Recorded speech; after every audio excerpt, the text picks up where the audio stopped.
But traffic is very, very thick, and you had to really watch yourself at all times.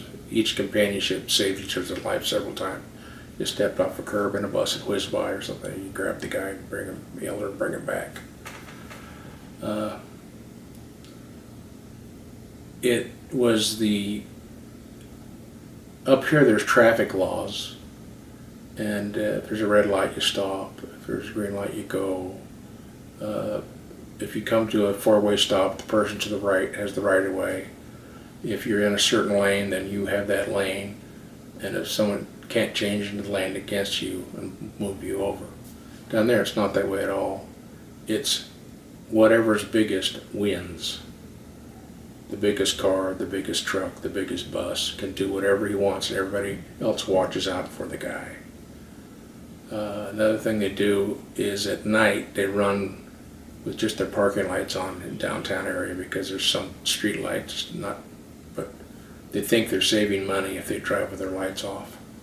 It doesn't use as much gas because the alternator's not running.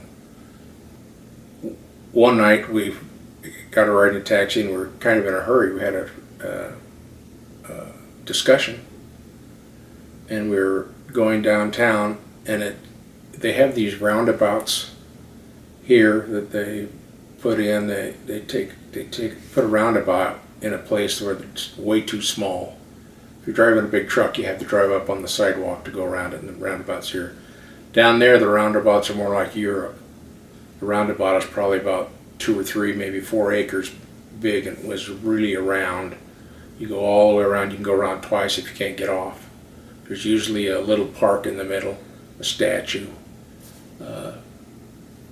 and there's like at least 6 lanes, maybe 10 lanes in the roundabout. So you just get in and you go around until you can get out. Well, we were in this taxi,